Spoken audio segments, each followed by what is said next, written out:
ఏదైతే టారిఫ్ల విషయంలో మనం ఒక కోణంలోనే చూస్తున్నాం, రెండో కోణాన్ని మర్చిపోతున్నాం. నేను ఆ రెండో కోణాన్ని గుర్తు చేస్తుంది, ప్రస్తావిస్తుంది. అమెరికా పెడుతున్నటువంటి టారిఫ్ల యొక్క ప్రధాన ఉద్దేశం ఏంటి? అమెరికన్ పరిశ్రమలు దాదాపుగా గత 20-30 ఏళ్లుగా విదేశాలకు వెళ్ళిపోయినాయి. అది చైనానా, వియత్నామా, అట్లాగే ఇతర దేశాలకు వెళ్ళిపోయినాయి. ఎందుకని? అక్కడ చీఫ్ లేబర్ దొరుకుతారని, ప్లస్ పన్నులు తక్కువ కాబట్టి. అక్కడ తయారు చేయించుకుని అమెరికాలో అమ్ముకోవచ్చు. కేవలం 2-4% ఉండేది, ఆ తర్వాత కాలంలో 10% వరకు మాత్రమే ఉంది.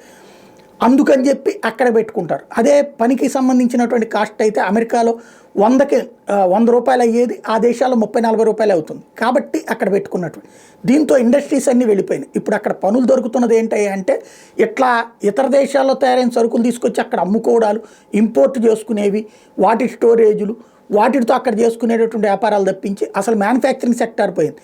మొన్న కరోనా టైంలో అమెరికా చైనాకి మీదన ఆంక్షలు పెట్టింది, బ్యాన్ చేసేద్దాం అనుకో. కానీ వెనక్కి తగ్గాల్సి వచ్చింది. ఎందుకని? అమెరికన్ కంపెనీలన్నీ అక్కడే సచ్చినాయి. అప్పటికప్పుడు అమెరికా కంపెనీలు అమెరికాకి తెచ్చుకోలేరు. అక్కడ ఉత్పత్తులు బ్యాన్ చేస్తే అమెరికా అల్లకల్లోలం అయిపోతుంది. కాబట్టి మూసుకుని వెనక్కి పోవాల్సి వచ్చింది. అప్పట్లో తర్వాత వచ్చినటువంటి బైడెన్ ఆ విషయాన్ని పట్టించుకుసావలేదు. ఎందుకంటే చైనా మైండ్ సెట్తో ఉంటాడు కాబట్టి. ట్రంప్ ఆనాటి నుంచి ఆలోచిస్తోంది అదే. అమెరికాలో మ్యానుఫ్యాక్చరింగ్ సెక్టార్ సర్వనాశనం అయిపోయింది గత 20-30 ఏళ్ల నుంచి, దాన్ని సరిచేయాలని ఇప్పుడు మ్యానుఫ్యాక్చరింగ్ సెక్టార్ని పిలుస్తున్నాడు.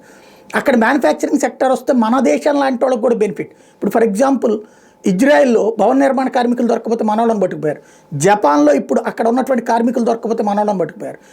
ఇవాళ ప్రపంచంలో టాలెంటెడ్ వర్కర్స్, ఇప్పటిదాకా మనకేంటంటే సాఫ్ట్వేర్ ఇంజనీర్లు లేకపోతే హైలీ ఎడ్యుకేటెడ్ వాళ్ళకి మాత్రం ఉపాధి అవకాశాలు దొరుకుతున్నాయి అమెరికాలో. అదే ఇప్పుడు ఈ ఎంబీఏలు చేసిన వాళ్ళు, ఎంసీఏలు చేసిన వాళ్ళు, ఎంఎస్ల పేరుతో అక్కడికి వెళ్ళి చేస్తున్నది ఈ స్టోర్ రూముల్లో వీటిట్లో పనిచేయడమే.